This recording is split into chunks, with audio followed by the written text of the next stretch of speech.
Hello' guys, welcome জনাইছোঁ মোৰ নতুন ভিডিঅ'লৈ। আজি এখন সৰু বাৰী দেখাম, য'ত আছে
ড্ৰেগন ফ্ৰুইট।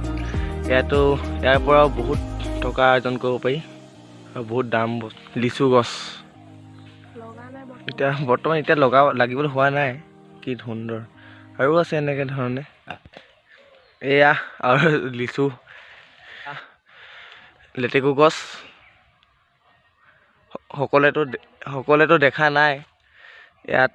এতিয়া লগা নাই বাৰু, ইয়াততো বহুত লাগে। ইয়াৰ পৰাও বহুত টকা উপাৰ্জন কৰিব পাৰে। আৰু আছে, ইফালে আছে, ইয়াত আছে। এইজোপা নাম হ'ল চপেটা। মোৰ মতে আগতে কোনো দেখিয়ে পোৱা নাই। মই ইয়াৰ ফলটো ৰখাই দিছোঁ। এইবোৰ বহুত দাম, মানে এটাত কেজি বহুত দাম। এইটো চপেটা, এইটো এতিয়া খাবলৈ হোৱা নাই। এতিয়া খালে খজুৱাব।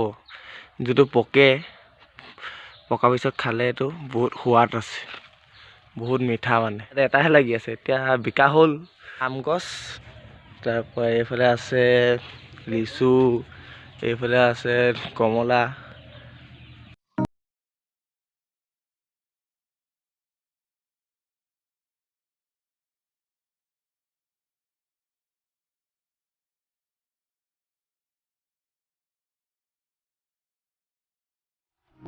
আজি ভিডিঅ'টো ইমানটা সামৰি মাৰিছোঁ। ইয়াত যেনেধৰণে এখন সৰু বাৰীত ইমান খেতি কৰি টকা উপাৰ্জন কৰিব পাৰিছে, আপোনালোকেও এনেধৰণে কৃষি কাৰ্য কৰি টকা উপাৰ্জন কৰিব পাৰে। আজি ভিডিঅ'টো সামৰি মাৰিছোঁ। যদি ভিডিঅ'টো চাই ভাল পায়, like, comment, share and subscribe কৰিব নাপাহৰিব। ধন্যবাদ। বগৰী চাওক, বগৰী খাই দিওঁ এটা। ধন্যবাদ।